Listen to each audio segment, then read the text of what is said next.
aseguran de llegar a no sé dónde, aunque ignoran hacia dónde van, porque olvidan que la vida esconde para cada cosa su lugar. Deja huella quien camina y eso es todo lo importante. Vas para adelante mientras no paras. Si vas para atrás, descuida, que hay que volver para aprender a comenzar. Si saltas vas para arriba, aunque es de peso que algún día caerás. Tú escoges, no pares, camina.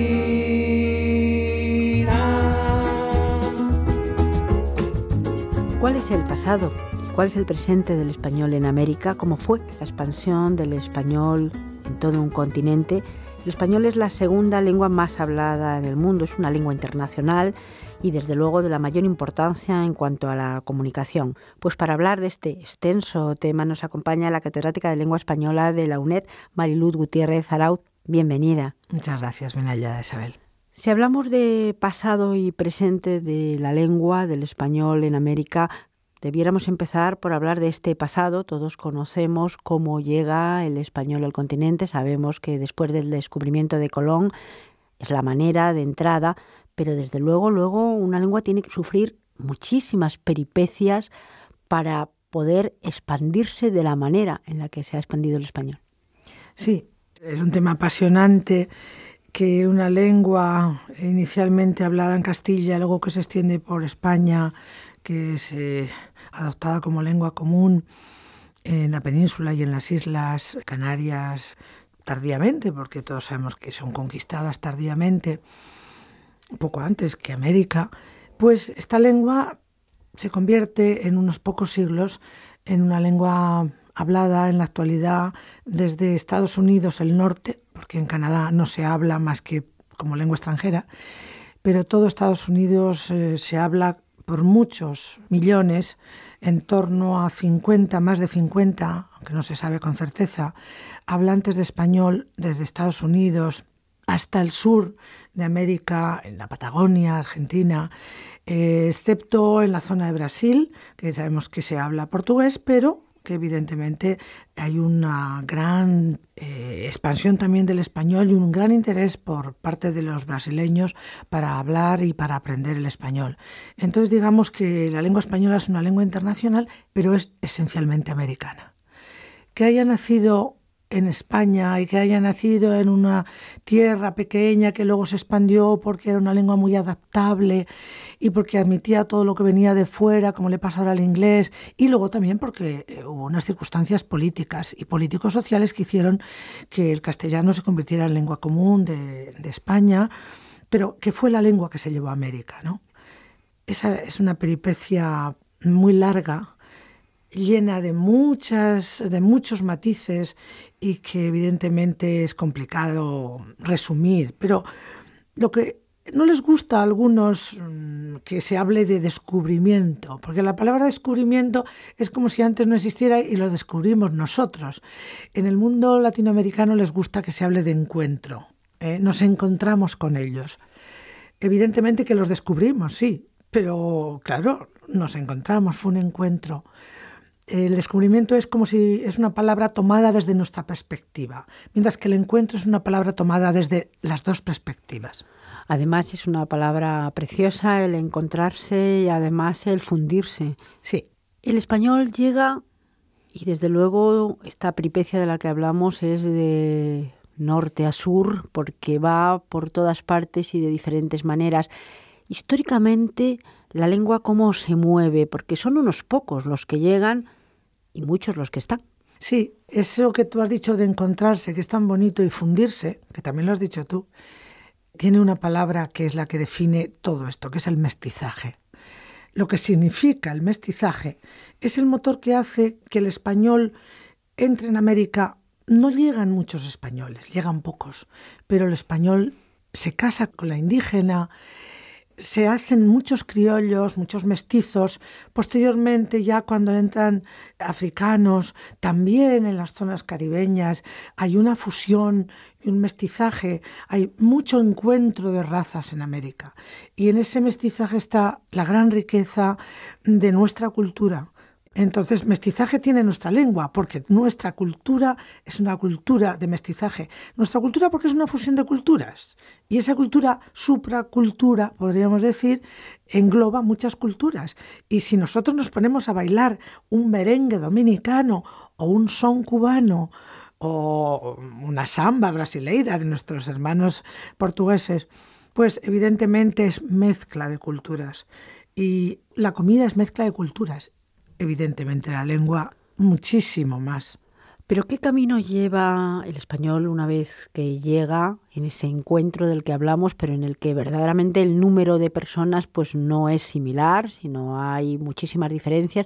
¿Y qué camino va llevando para poder ir poco a poco adentrándose y haciéndose, aunque sabemos que convive con otras lenguas hoy en día también, sí, pero hacerse como la lengua de comunicación de unos países con otros, porque luego todos esos territorios se van al final dividiendo, independizando, haciéndose libres, podemos decir. Sí. Sin embargo, el español sigue siendo la lengua de comunicación. Sí, no solamente eso, sino que precisamente la mayor expansión de la lengua española se da en la época de las repúblicas. Pero bueno, los españoles que llegan a América, que encuentran gentes tan diferentes, que hablan lenguas tan diferentes, ¿qué van buscando en América? Pues como todos los colonizadores van buscando riqueza. Todos los colonizadores van buscando la expansión. Sin embargo, los colonizadores españoles buscan no solamente eso, que también, pero también buscan la expansión de la fe. Entonces hay, digamos, dos vías de integración en América. Una la corona española y otra los que buscan la fe, los misioneros. Hay una grandísima diferencia entre la forma de actuación con respecto a la lengua, me refiero, de la corona y de los misioneros. ¿Qué pasa con la corona española? En primer lugar, los Austrias, más tarde los Borbones, porque no olvidemos que hasta el siglo XIX está en expansión. Ya en el siglo XIX se hacen libres las repúblicas americanas y en ese momento es precisamente cuando más se aprende en español porque necesitan unificarse entre ellos y la riqueza viene por la fusión. Una persona que no habla español no puede integrarse, no puede colocarse, no puede, etcétera, etcétera. Pero ¿qué pasa con los misioneros? ¿Qué pasa con la corona? Pues precisamente la corona en las primeras épocas es, aunque no se pueda imaginar muchos de los que oyen, no es una colonia que obliga a todos a hablar español, no. Precisamente es bastante progresista las leyes de Indias, es bastante progresista, por ejemplo, un rey que no es muy progresista como Felipe II. Sin embargo, en las normas que dicta para América, dice que todos los misioneros, por ejemplo, los que van allí, o los curas, los que tienen a su cargo fieles, tienen que hablar las lenguas indígenas, si no, no se les nombra para ello. Entonces, los primeros que aprenden las lenguas indígenas son los misioneros, que aprenden esas lenguas porque se dan cuenta, primero, que no van a poder conseguir su cometido de expansión, de convencimiento de su fe a su fe, si no les hablan en algo que ellos puedan entender. Y para ellos les resulta más fácil aprender ellos las lenguas amerindias que enseñarles el español antes de enseñarles la fe. Entonces se da un fenómeno interesantísimo, que es que los propios misioneros aprenden las grandes lenguas amerindias. ¿Y cuáles son esas lenguas amerindias? Pues en la zona mexica, en la zona de México, el náhuatl. En la zona inca, el quechua, en la zona de Perú y los Andes. Las dos más grandes, ¿no? Luego también aprenden el guaraní y el arahuaco, en fin. Las grandes lenguas las aprenden. Y es una cosa muy, muy interesante porque esas lenguas amerindias las convierten en lenguas generales. ¿Qué son las lenguas generales? Pues las lenguas que consideran que tienen que aprender los que van allí para poderse entender con los indios. ¿Y qué pasa? ¿Quién enseña náhuatl, por ejemplo, a gente que no hablaba antes náhuatl porque hablaba tolteca u otras lenguas de ese mosaico inmenso de lenguas que había, por ejemplo, en México? Pues los propios misioneros enseñan la lengua general porque piensan que así, como esas lenguas piensan ellos que son hermanas, va a ser más fácil que aprendan esas lenguas que el español. De alguna manera, entonces, lo que primero hacen es unificar dentro de las lenguas que ya existían en una lengua común por zonas, por supuesto, para luego poder enseñar el español, más que nada, más que el español, supongo que la fe, y luego poco a poco pues habrá esa inmersión y ese mestizaje del que hablamos. Claro, sí, porque los misioneros intentaban convencer y por tanto querían aprender las lenguas amerindias, pero la corona, que es respetuosa, pero la corona se anexiona territorios, los que gobiernan en los virreinatos son españoles y los que mandan el poder está en manos de gente que habla español, y el que quiere progresar, como en todos los sitios, las lenguas producen progreso. Si alguien va a un país como Estados Unidos y no habla inglés, sabe que no va a progresar socialmente. En todos los países hay que hablar la lengua importante para el poder dominante, y la lengua dominante en el poder político en esos países era el español. Y la corona obliga a hablar español en el siglo XVIII con Carlos III, pero los austrias no obligan, digamos que tienen una postura más transigente, aunque no podríamos esperarlo en principio, y entonces poco a poco los misioneros van cumpliendo sus funciones. Ocurren cosas tan interesantes que se habla mucho de ellas, como que, por ejemplo, en Paraguay se hablaba el guaraní poquísimo, y sin embargo los jesuitas de las misiones de Paraguay enseñan a hablar guaraní a miles de paraguayos, y en la actualidad se da el caso de que en Paraguay es bilingüe total de español y guaraní, y ese guaraní se expandió a zonas donde no se hablaba gracias a los misioneros jesuitas que lo enseñaron. Ese fenómeno es tan interesante que, claro, evidentemente eso jugaba contra el español, pero la corona por un lado imponía y por otro lado los misioneros, digamos que iban por caminos diferentes que luego se encontraron. Son, desde luego, actitudes muy, muy curiosas, porque encontramos, por ejemplo, en Paraguay, efectivamente, que ahora mismo se habla español y se habla guaraní pues a un 50% o las dos a la vez. Es un país bilingüe. Bilingüe. Lo obligan en la escuela a ser bilingües.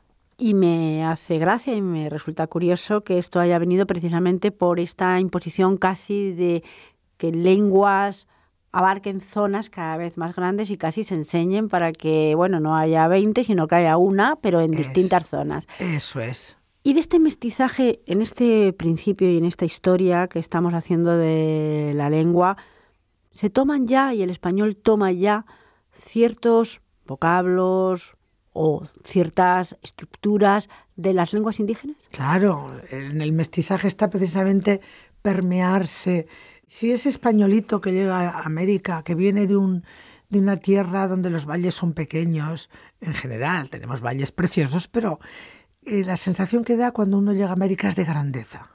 Y cuando uno vuelve de América es decir, yo amo mucho mi tierra, pero qué pequeñito es esto, es como en dimensión pequeña. Entonces en América ese español que llega allí y ve plantas que no conocía de nada, animales que no sabía ni había visto ni imaginado nunca. Entonces tienen que poner nombres a las cosas, y lo más lógico es que las cosas sean nombradas como ya se nombraban por las gentes que las han nombrado.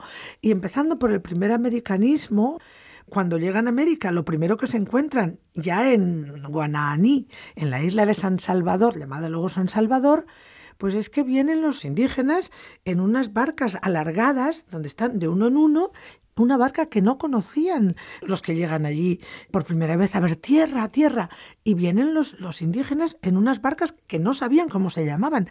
Y entonces el almirante Colón en su diario las llama almadías, porque como él piensa que está llegando a la India, pues le llama con un nombre árabe, pensando que es que en la India se habla árabe, está imaginando. Y en la primera vez que encuentran ese objeto que no conocían de nada, lo llama almadía. Pero a la semana siguiente ya han tenido encuentros con esas gentes, ya han hablado, hablar por señas, hablar como podían hablar gentes que no conocían palabras en común, y ya las llama canoas. Pues ese mismo proceso que sucede con la adopción de la palabra canoa, que es el primer americanismo que entra en nuestra lengua, sucede en todo. Y sucede en cosas tan comunes para nosotros ahora como es, si alguien se está comiendo unas patatas, pues no sabemos que patata es un tubérculo que nos traen de América, que no existía en Europa. Que en América no se llama patata, que se llama papa. Porque batata es otro tubérculo.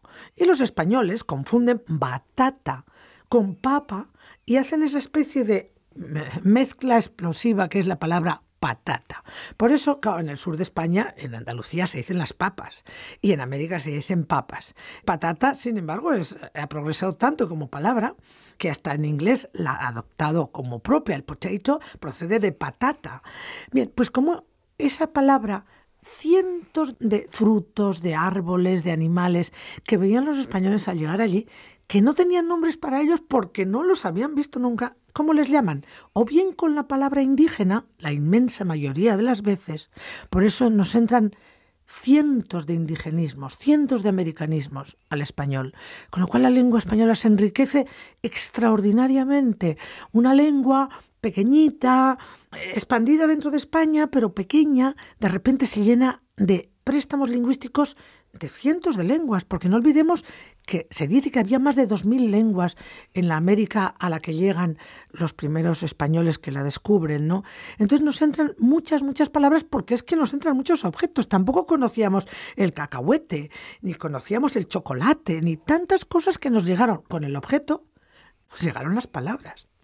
Con estas nuevas palabras, pero también en un continente enorme, el español va adaptándose, bueno, también políticamente ya vemos que con sus avatares, que no todo fue una línea ni un camino recto, sino que hubo pues distintas opciones, pero a la vez que se va adaptando, también se forman distintas maneras de hablar. Está clarísimo que hoy en día no se habla igual en Argentina que en México, ni en Colombia o en Perú. Es decir, se habla el español, pero muchas veces y en muchas palabras tienen significados distintos y hay hasta cosas que no se pueden decir en un sitio y en otro sí.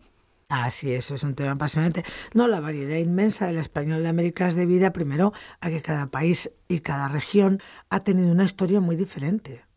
No es lo mismo la expansión del español en las zonas caribeñas, en las Antillas, el comienzo, a cuando ya entra en el continente, en México, a cuando baja más y va hacia los Andes, y no digamos ya al final hacia Chile, Argentina.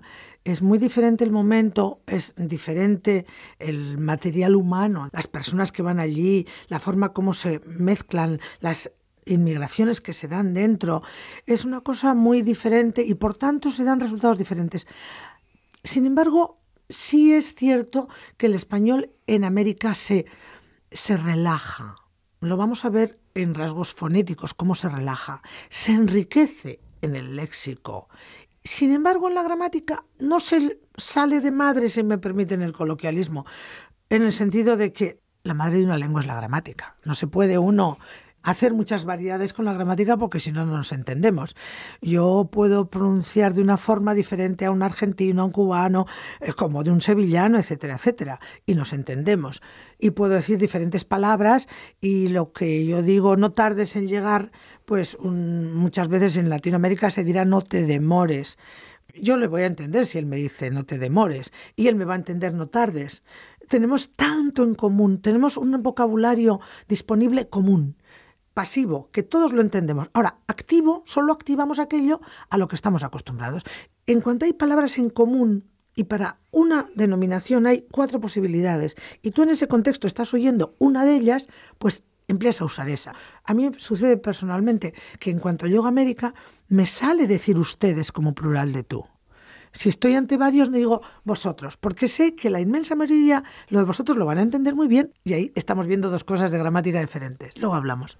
Hablaremos de rasgos gramaticales, probablemente sea en otro momento, porque en estos minutos a mí me gustaría dar un pequeño salto. Hemos empezado diciendo que ahora mismo aproximadamente en los Estados Unidos de América, en el norte de América, bueno, vamos a quitar Canadá, se habla español pues más o menos unos 50 millones. Es decir, ya en Estados Unidos se habla mucho más que en España, muchos más millones de personas. Sí.